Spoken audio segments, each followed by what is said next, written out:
Hello, everyone, and welcome back to the Dr. Music Podcast. Thanks so much for stopping by again, and a special thank you to the subscribers. If you are not a subscriber, please consider hitting that button so I can bring you great guests like this. Mr. Chris Kinnon from Lions in the Street. Lions in the Street, a Vancouver-based blues rock outfit that has been together for more than 2 decades. We're going to talk about that. The band's casually hung out with names like Todd Rundgren, Bob Ezrin, and REM's Peter Buck. They've signed with big record labels and have had legendary manager and Allen Kovac in their corner. They have played with bands like Kings of Leon and made the South by Southwest Best of list numerous times. But there's very little music available from the band out there. We're going to talk about that. They have a new record coming out. It's called Moving Along. It's going to be available on November 8th. Chris, welcome to the show. Oh, thanks a lot, Scott. Happy to be here. Yeah.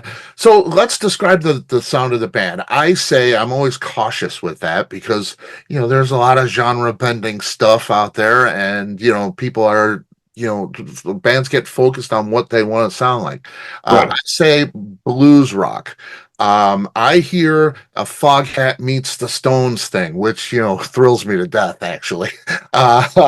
Is that fair? Do you go with that? Yeah, that's totally fair. I mean, we kind of came up in the 70s and 80s, late 70s and the early 80s as kids. So that music you heard everywhere, So it was a mix of hearing Bob Seger at home, and then my dad was into like 50s rock. So tons of, Dwayne Eddy, even like instrumental 50s music and early rock and roll, like tons of Eddie Cochran and, Chuck Berry and all that stuff. So I don't know, we took in all that stuff. And then in the 80s, like everybody was listening to Guns N' Roses or whatever as you were kids, and that's imprinted as well. And Nazareth, Foghat, all that stuff. Love all that. But ultimately, the first record I remember buying cassette or whatever as my own money was like, besides the Monkees' Greatest Hits, which was when I was real little, but I remember buying Exile Main Street in double cassette. The same day I bought London Calling. So those two were kind of like, when I think of like being a teenager, I think of those two records, Yeah. So I think that's fair to say what we sound like. Yeah, and I get that too. And that's another thing I hate to do is I hate to limit, that, I say Foghat meets the Stones. It's so much more than that. But that's at the core, that's what I feel. But I hear London Calling in there. It's funny you mentioned that. It's got that little bit of punkish, edgy attitude to a lot of it. And the guitars, and a lot of this is, we get some different sounds out of the guitars. Really fun to listen to. But let's start with the career. I mentioned that there's not a lot of music from you guys out there. 2 decades. There's some record company stuff. You signed with TVT, a Troubles record label, Nickelback 604 Records. You had Allen Kovac, Motley Crue, Cars, Bee Gees, Blondie, big in the industry. You walk away from it all and you get blacklisted in the industry. That's what I read in the press release. When did all that happen? Explain that whole thing. Sure. So we signed a record deal pretty early. I mean, my brother and I have been playing music together for a while, but we brought in some friends. So we brought in a childhood friend, Sean Casey, who's another guitar player who wrote a lot of the riffs. So when you hear, Moving Along, that initial riff is all Sean. Trying to think of other songs, but he writes a bunch of the riffs. He's a riff guy. And I'm more the song guy, but he's definitely the riff guy. And so we started putting things together in like 2003 and signed pretty quickly to 604 Records not through Chad at Nickelback, who I don't even know.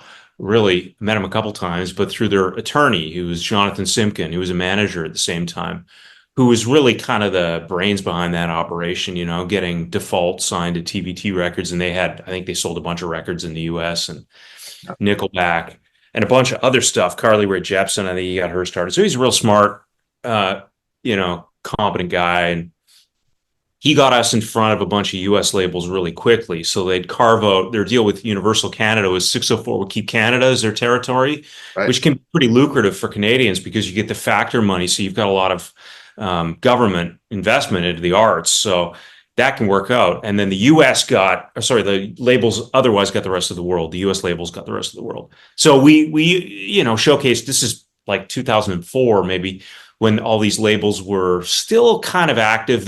You'd had a bit of decline from file sharing and whatnot, but they were still, it was the tail end, what I call the tail end of the old music business. Right. So money. They were still signing bands and giving them, big recording budgets and video budgets and touring support and all that stuff, Right. and not asking for merch. There weren't 360 deals yet. Right. And so we came close to signing with a bunch of labels. Roadrunner, ultimately Roadrunner had too many 604 bands. They had Theory of a Dead Man and all, and a bunch of Chad's kind of projects. And then, some of the other label guys got fired. Like who was the guy who signed Lit? He's a big mixer guy now. Anyway, he was at RCA. And he was interested, and he got fired the night before our showcase, or left RCA. So, it was always in flow, the music business. So we knew TVT had kind of a bad reputation, but they came up with the deal, like right away. So we thought, okay, this is better than just continuing to grind it out. So we signed the deal with them, and that was kind of the beginning of the end, really. I mean, from there, it took us 2 years to get anywhere in terms of making a record. We'd test with these, part of that was on us, we'd want to test with these producers because we were picky about making a record, and it just didn't work out. We couldn't agree between them and us. We couldn't agree. And we had people like David Bianco that we really liked, who was he was more an engineer, mixer guy who did a bunch of like all the Tom Petty records, a bunch of them. He's a really talented guy. He wouldn't go anywhere near TVT. So he straight refused because they hadn't paid him before. Yeah. So we ran into that. We worked with Mike Fraser, who's one of the best engineers in the world, guy who does like all the AC/DC records, and great guy from Vancouver. And we just couldn't make it happen. So anyway, here we are 2 years in, broke, no record. And finally, we did some recording in LA that everybody liked. And then a big fight over track listing. Like, that's the problem with labels, is that it's not just that they sometimes take advantage of people, or all the time take advantage of people. It's not that you're just broke. It's that they're in total control of what you do. And even if they say you have artistic freedom, all it takes is for the label to say, yeah, your artistic freedom doesn't work for us. We don't like this record, so we're not going to put it out, or we're not going to give you like a big push. Yep.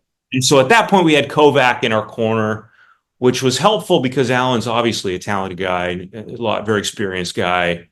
But he and the label just did not see eye to eye on this. And he understood we were a rock band. The label, because we had all this old material that they found, which is more in the kind of Cheap Trick or power pop mode, because we like all that stuff too, Enough's Enough and Cheap Trick and whatnot. And they wanted to push that stuff. And so we just ended up at loggerheads between our manager and the label, and we were kind of caught in the middle. And, we were supposed to go finish the record at Longview Studios in Massachusetts, which is a big studio with Steve Thompson, who's like another great mixer, did Appetite for Destruction, John Lennon records and stuff. And they just canceled it. So here we are, no money, no album to put out, can't tour because there's nothing to tour on, and they control the purse strings. So we went and hired a really good guy and better lawyer, Don Engel, who's deceased, who was Van Halen's lawyer for 30 years and who represented every artist who ever had a fight with a record label, from the Dixie Chicks through, the Eagles and Backstreet Boys, you name it. He had their back. And so we hired him, and we basically broke the deal with TVT and said that you can't enforce this contract. And that was probably, in retrospect, maybe a mistake. We probably should have just slugged through and got the record out. But, because what happened is the record business completely imploded at the time. Right. 2008, 2007. And the labels that were interested in us, and we had a few, like Downtown Records, for instance, which is like Gnarls Barkley. And they were like into us until the second they found out that we had this TVT deal hanging over our head, and then they were like, sorry, not going near that. Wow. So that's what ended up with us getting broke and not having a record to put out. So and then it's a story that is not it's not exclusive to you. It's happened to the best of them. And that was the record business at that time. The labels ruled the world, It really did. for sure. It Uh, really. but I look at it now, and there's it's funding is harder, and things like that. Now you don't have the big dollars behind you sometimes, but you have so much more freedom. You can do it the way you want to do it, and it sounds like you guys are on that road. I definitely agree. And the upside of the old business was that there was less competition in a lot of ways, right? Like there were fewer Right. bands that would get to the point that they signed with a record label. Not necessarily talent, but just like sometimes luck, but also sometimes just hard work or knowing how to direct a project in that direction, right? So that you end up with label interest. There was an art of that for sure. So a lot of people missed out.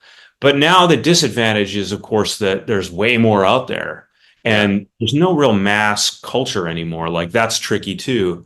So, there's all these kind of subgroups or cohorts of people who are interested in little bits of music. Each piece is a little bit smaller. But on the upside, no hurdle to distribution. Everybody in the world, whether you go through Yep. TuneCore or one of the other aggregators, gets your music out to anybody on the planet who wants to listen to it. And that's ultimately cool. It is. It is. I love having the art there for art's sake. And it's great, when that artist can benefit financially, of course. Yeah, But that art is out there, and it is available for people to hear and watch and listen, and all of those things. It's a great thing. definitely. Um, The new record's called Moving Along.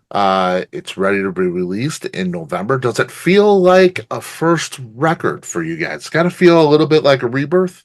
Yeah, it does a lot. I mean, these are all things that we worked forever. We couldn't get music out, so we'd record songs sporadically and we'd put out what we could.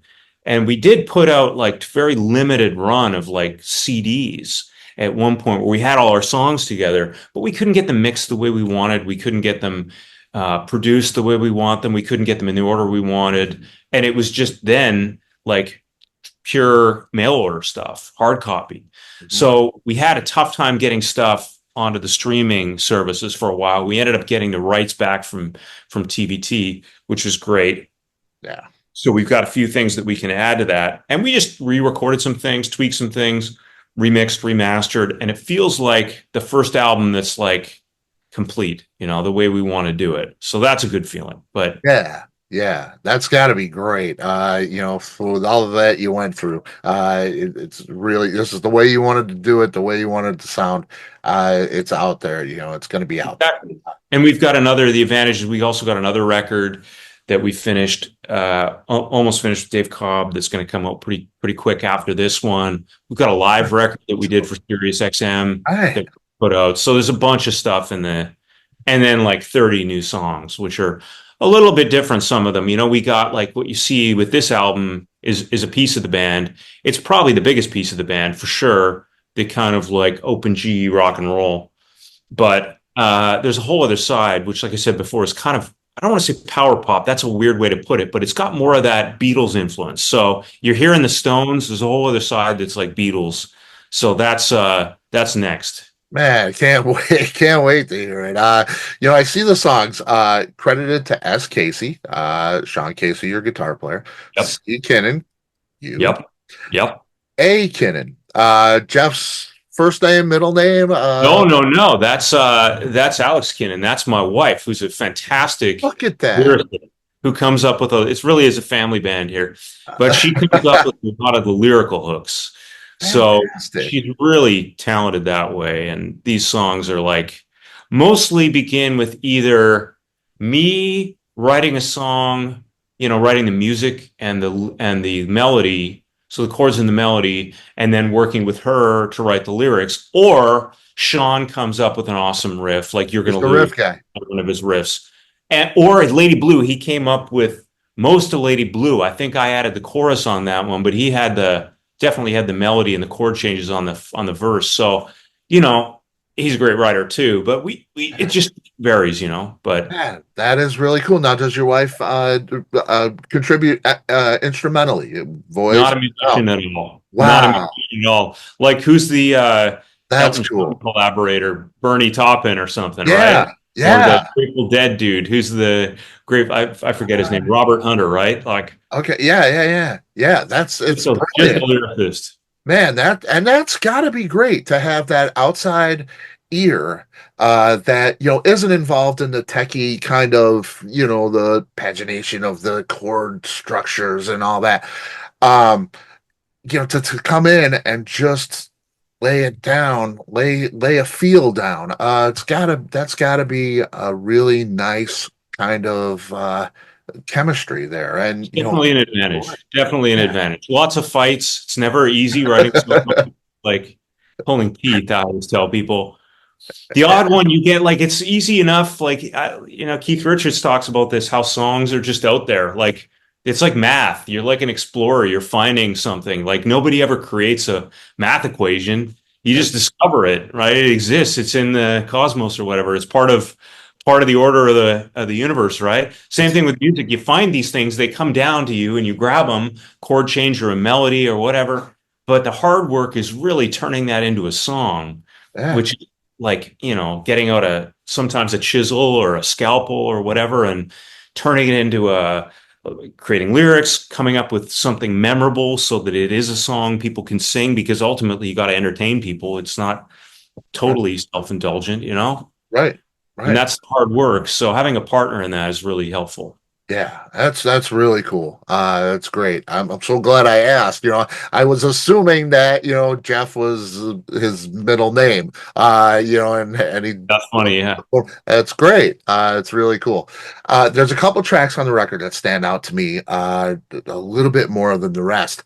Sure. Um, you have this ebb and flow between these parameters, and it's just really, really nice. The structure of the record. Towards the end of the record, I feel that it kind of moves outside the boxes a little bit. Um, you're gonna lose. The effects on the guitar part, that it's a brilliant solo. It's really fun. Oh, cheers. Thanks. And it sounds a little even like a sax to me at times. Yeah. And I hear a little blues harp in there too. Tell me about Yeah. that song a little. Definitely. So that's one that again, it's a Sean riff, and it's kind more or less a blues tune. And we got a harmonica player in Vancouver, Jack Lavin, who was like in the Powder Blues, and they were a band in the '80s that had some success with like doing it right on the wrong side of town. It was a big radio hit in Canada. They were like a mainstream blues act then. But he's probably 75 now. Anyway, he's a fantastic harmonica player. They're from Chicago, but they made their way up to Vancouver, the Lavin brothers. And so we got him in there. He's the same one who played the harmonica on Moving Along, and he really nailed it because he's just a great musician, great, fantastic bass player too, like one of the best blues bass players in Canada. And so he jumped in on that, and then the solo.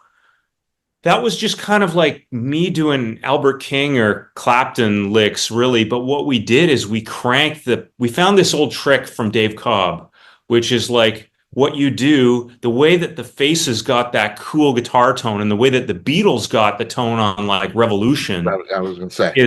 is they crank up the preamp. So it's a tube preamp that's not a guitar preamp. It's just a preamp that they'd use before they go into the Neve or into the recording board. Right. And nobody can ever figure out how to make that guitar sound. Like it's like elusive for so many people, but Cobb knew exactly how to do it. And so, he didn't produce that song, but from that trick we learned from him, we went back and just cranked the preamp on it. It sounds like the guitar is melting. Yeah. Oh, it's brilliant. I mean, it's really fun to listen to and it's fairly lengthy. It just rocks. It jams. I mean, it's so cool. Really stretch out a little bit, like to the point of being, I never use that word jam band because that's like kind of a different genre than we are. We're like a rock and roll band that will play long songs, So yeah. Now, I love it. I love it. And Truer Now is also a one that stands out. It gives me an acoustic Zeppelin, that Zeppelin 3 era kind of banjo, steel guitar, maybe even there. There's definitely steel guitar on there. Yeah. That's exactly what we were kind of going for, like something with a little more texture, and that's like the Zeppelin record for texture for sure, and for acoustic songs. And Yeah. Uh, yeah, Uh, absolutely. is that something like that more difficult to write, or is that, come naturally? Is that just a really easy one that writes itself? The acoustic stuff tends to come easier for me, and the ballads tend to come easier, believe it or not, than the rockers. The rockers are always hard, Yeah. and it's real easy to do rock badly. Like in my experience, it's like a million ways to go wrong. But ballads are somehow more forgiving. I don't know. Maybe that's just because I grew up hearing like Bread or the Carpenters on the radio or whatever, and I think that that's like that, or the Beatles even like that melodic sense is kind of like primary for me.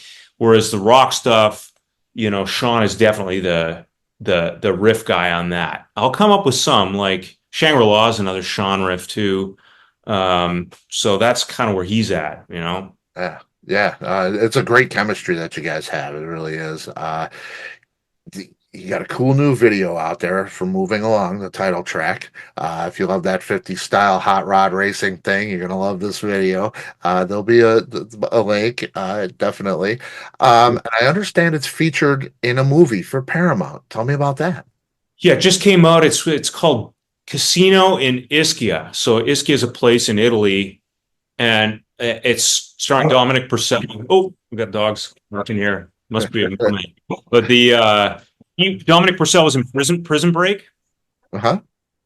and so guys, hey, German Shepherds here acting up here. Guys, come here. And so Dominic Purcell's the actor, and then it's a bunch of Martin Scorsese related producers. So Barbara DeFina, who produced Casino, is the producer, which is pretty cool. And this guy Frank Chioda, who worked on Casino as well, the Scorsese one, are all producing it. So it's out October 2nd, and it's like the lead track they use Moving Along at the start, and then they end it with Mine Ain't Yours. So it's pretty cool. Fantastic. Well, we'll look for that for sure. And I know your time is slim today. So appreciate you, Chris. Oh, thank you. This is great. We're gonna look for more stuff. The live album coming out, Dave Cobb producing. Will you tour? Will we see you on the road?